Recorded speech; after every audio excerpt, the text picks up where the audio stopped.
to get drafted third round to the Ontario Hockey League, where I played 4 years. I was drafted first round to the NHL to the Arizona Coyotes, played on the Canadian national team, played my first NHL game when I was 21 years old. I unfortunately had to retire at 25. I had 2 really bad ankle injuries, and that's led me into coaching. Right now, I'm the current goalie coach for the Sioux Greyhounds of the Ontario Hockey League, while also offering private lessons and camps in the Southern Ontario area, in the Burlington, Cambridge, Kitchener, Waterloo, Guelph area. If you're ever interested in those, please send me a message. I also run a mobile app for goalie development.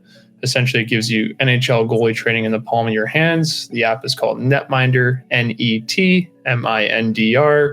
If you want to check it out, it's in the App Store. It's in the Google Play Store. You can also go to www.netmindr.tv to check out the website and see all the features on there. Tonight's topic is how to prepare for playoffs. So I was very fortunate. I was on a good minor hockey team a lot of the time growing up. I made it to the OMHAs. I won 3 OMHA championships, also a couple of bronze medals. I went and played in gold medal games for Team Canada. I played in Ontario Hockey League finals, lots of different playoff series. I think I played in, 7, 8 different playoff series in the Ontario Hockey League. Also, professionally, I was involved in the Stanley Cup playoff run with the Arizona Coyotes in 2012, where they made it to the conference finals against the Los Angeles Kings. I was the third goalie for that. Got to travel with the team, practice with the team, and essentially was their emergency backup in case Mike Smith got hurt. All very different, unique experiences where I learned a lot. And again, if you have any questions, please just chime in the chat. Happy to answer those along the way. So number one is, it's unfortunate, but I want to make sure that you all do this if you haven't done it already at the beginning of the season, but make sure to ask your coach, hey, are the goalies playing 50-50, or is the goalie who's playing better going to play more? For the most part, there aren't any problems with this, but you don't want to be caught off guard and surprised when all of a sudden your goalie isn't playing in their normal turn, and now you have to bring up a conflict with the coach. So before playoffs, make sure you have that conversation with the coach and make sure everyone's on the same page. This is best for everybody. It avoids conflicts. Everyone knows the expectation. And to me, I always recommend you do this at the beginning of the year as well. And you need to know this for whether it be tournaments, playoffs, or even regular season. This should be established at the beginning of the year. But if you haven't done that yet, I highly recommend you do that now. Secondly, if you do goalie training, don't go overkill. I always say stick with normal routines. It's okay to go in for a tune-up, but you don't want your goalie to be on the ice 6-7 times a week. It's exhausting. Playoffs typically can be busy. Schedules are unique for each organization and the way they structure their playoffs, but don't go overkill with extra training. It is totally okay to go in for some tune-up lessons here or there, maybe once a week, once every 2 weeks, depending on how busy your schedule is, but don't think you have to go overkill. Again, this can lead to burnout, and it can lead to kids just being overall tired, which can decrease their performance, decrease their energy, and overall decrease their enjoyment of the game, which we definitely do not want to have.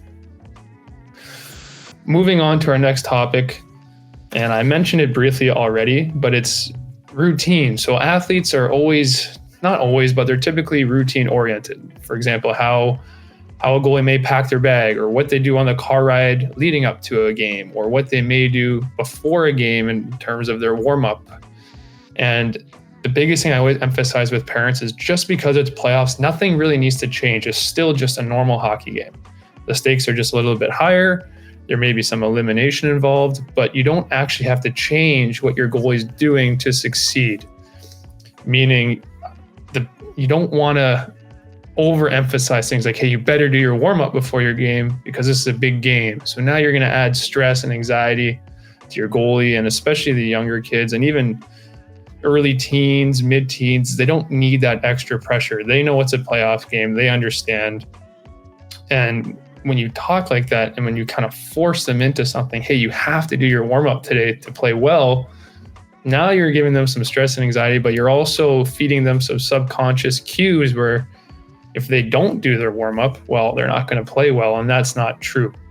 One thing I tell my OHL goalies and all my high level goalies is you could do nothing before a game and stand on your head and play the best game of your life. A pregame warm up might help you prepare for a game, but it doesn't actually dictate how good of a goalie you are and how good of a goalie you can be.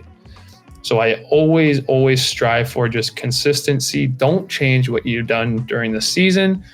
Playoffs is a new beast. It's a new challenge. It's fun, but routines do not need to change. Again, I always want to reinforce my point of a goalie could do absolutely nothing before a game and play the best game of their life. Routines are there to help goalies prepare, but they're not there to make them a better goalie or a more skilled goalie. So again, try not to overemphasize things with your goalies. Don't stress them out by saying, hey, you have to do this. This is a big game. If anything, you want to try to create some positivity around the playoffs. Yeah, playoffs are great. Playoffs are an exciting time. This is when hockey gets more fun. You don't want to add the stress and anxiety to it. That's the way I always enjoyed playoff hockey. To me, it's a little bit more intense. The pace increases. I like the competition in terms of that. I like the competitiveness out there. And I always try to look at it from a lens of having fun. The hockey becomes more fun and it's an exciting time of the year. So always positive, nothing negative. It's always going to help around your goalies. Next, and again, this is something I always touch on with my older goalies. And I learned this a lot reflecting back on my minor hockey career. And I tell this story to a lot of parents. And my dad, who always had my best interest in mind, the one knock he had is like after rough games, he would say like, you need to be more mentally tough. You need to be more mentally tough. And he would harp on me, and his intentions were good. And he wasn't wrong. I wasn't the most mentally tough kid. I was very frustrated and angry. I got frustrated quickly in practice and in games at times, but he never actually taught me how to be more mentally tough. And after those rough games, it was actually more frustrating to hear him say that over and over. And it became like a negative environment. By no means was it debilitating for me, but looking back, I'm like, we could have made those car rides home a little more fun and a little more laid back. And the key to this, and I've spoken about it in the past, is empower your child to tell you what they need after a rough game, if it happens. Hey, what do you need on this car ride home? Do you want to listen to music? Do you want it to be quiet? Do you want to talk about the game? And you have to empower them and listen to what they have to say. You can even lighten the mood. I always go as far as say, hey, go to McDonald's, grab a Big Mac. The game's over. Don't worry about it. Life will live to fight another day. There will be another game. So try to make those car ride home light, but I always recommend empowering your child and asking them, hey, what do you need on this car ride home? And whatever they give you as an answer, you kind of have to live with that and give them what they need in that certain space. A lot of kids can beat themselves up. They can be frustrated, angry, sad. It's a lot of tough emotions. So again, empower your child by asking them what they need after a rough game. It's only going to help. And now, while we're on the topic of mindset, one approach I've adopted this year with our OHL goalies, and I say this a lot, is we have our pregame routines, but I always say, do what you need to do to feel good before a game. I like to say a little more specifically for myself, when I played, I needed to do what I need to do to feel relaxed before a game. I need to get rid of anxiousness, nerves, which are natural, and those are going to happen. But I played my best when I was relaxed, because when I went onto the ice, I could turn the switch and play with fire and intensity. Some goalies like to be jittery and jumpy before games. So in that case, it's do what you need to do to feel jittery and jumpy. So for me, the mindset is, hey, if you're tired and you have to cut your pregame warm-up up a little short today because you're tired, that's not going to dictate how good of a goalie you are out there. You can still go out there and play really great. So you do what you feel you need to do to feel good before a game. And now you're getting rid of this mindset of the goalie thinking, oh, I have to do this routine to play well. I have to do XYZ warm-up. I have to do this juggling in order to play well. Nope, not the case. And you can always remind them, hey, if you do no juggling versus 2 minutes of juggling, does that really dictate how quickly you can butterfly or how quickly you can slide cross crease on a backdoor play? To me, the answer is no. Those are skills goalies have been working on for months, weeks, years. And that's what's prepared them to play well for that game. So again, the key to that is empowering goalies to, hey, you do what you think you need to do before the game to feel good going out there on the ice. It may be doing a nice dynamic warm-up. It may be chatting with teammates and enjoying the positivity and having fun and having a laugh. Maybe a couple minutes of juggling. Maybe just being involved in the team warm-up as a whole. And the best part is this isn't just a one cookie cutter answer. The goalies get to decide what works for them and what doesn't. At the end of the day, the goal is to make them feel comfortable going onto the ice. So moving on, one thing parents can do, and it happens well before the game, is you can help them by fueling them with good food. If you're on Netminder, there's a whole nutrition section. There's recipes on there, lots of good stuff to help you out along the way. But helping them be fueled is a great way you can help out as a parent. Helping them maintain their hydration is also very important, especially if you're going into tournaments with multiple games and multiple days.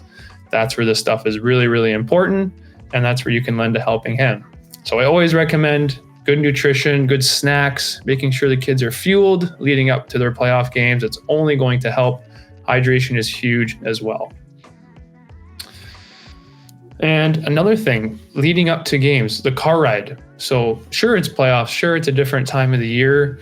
I would just ask them, similar to after a game, what do you need on this car ride on the way to the game? What would you like to do? What would you like to listen to? What would you like to talk about? And just empower your child to give you an answer. Maybe they want to listen to music. Maybe there's a podcast they enjoy. Maybe they're watching a few videos on Netminder.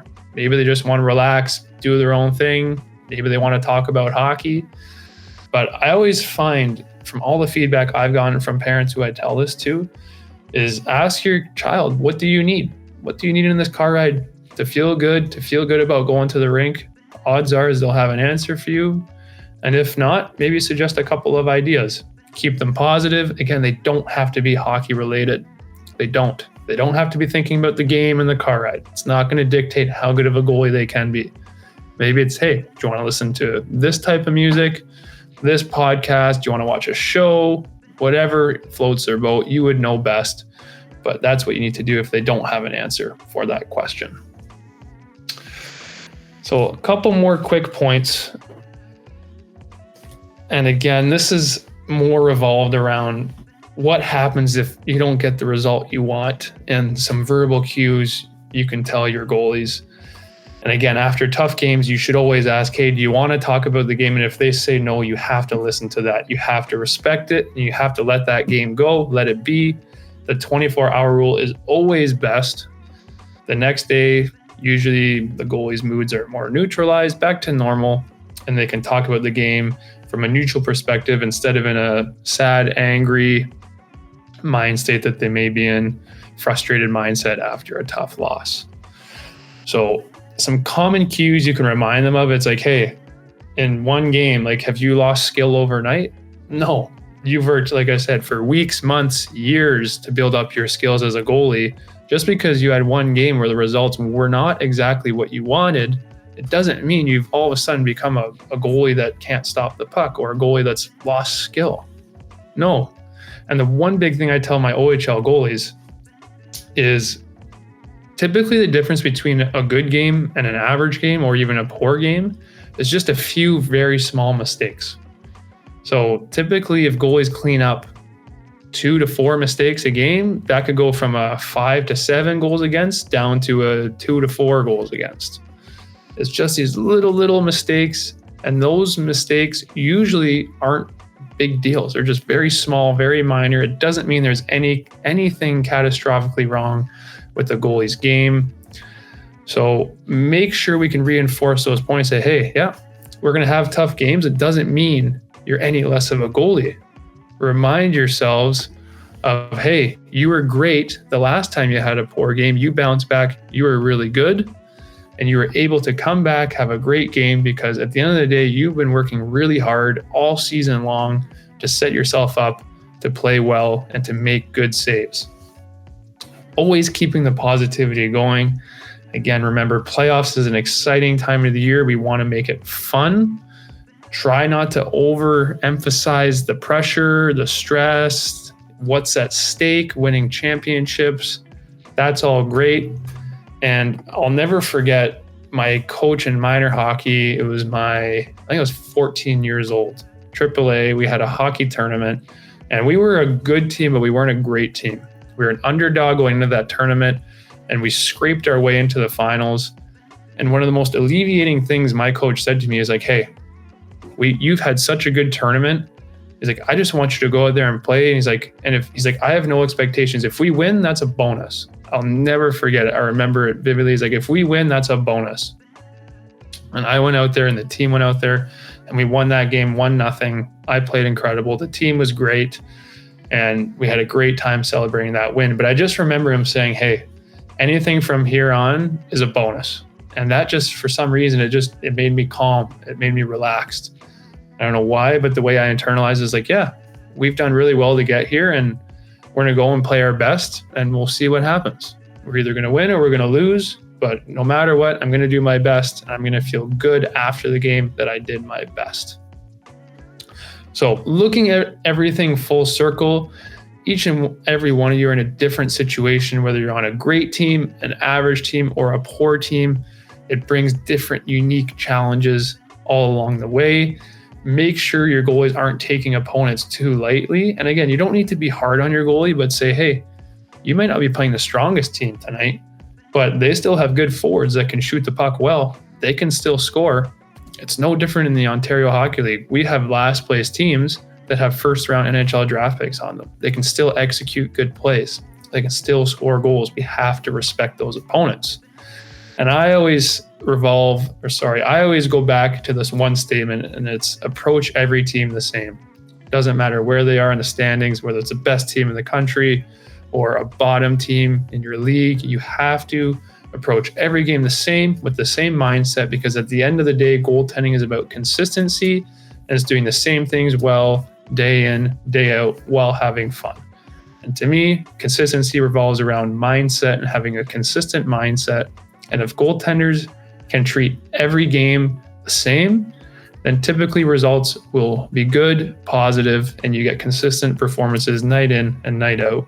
And that makes the game more fun as well. So I wanted to have a quick chat tonight, and I appreciate all of you who are on watching. And I want to wish you all the best of luck in the playoffs. And remember, in Netminder, we have a community section. So if you scroll down, or if you look at the bottom of the app, it will say community, and you can go in there and you can ask questions anytime. And you can even post a video of some saves or some goals against, and I will give you direct feedback. I'm more than happy to help. And if you ever find yourself in a situation where you're really not having confidence in your game, take a couple of deep breaths and remind yourself, hey, all season long, I've been making saves. Maybe tonight or last game, I've made a couple less saves than I normally would, but it doesn't mean I've gotten any worse as a goalie. I know I can still make some great saves. I know I can stop the puck because I've done it all season long, and I don't lose skill overnight. Again, take advantage of the community section. Ask me questions anytime. I'm here to answer. I'm here to help. And I'll be posting new videos every week along the way to help you stay motivated, keep a positive mindset, and give you the best chance of being the best version of yourself on the ice this playoff season. I appreciate you all tuning in. Again, I wish you all the best of luck, and I will see you on Netminder soon.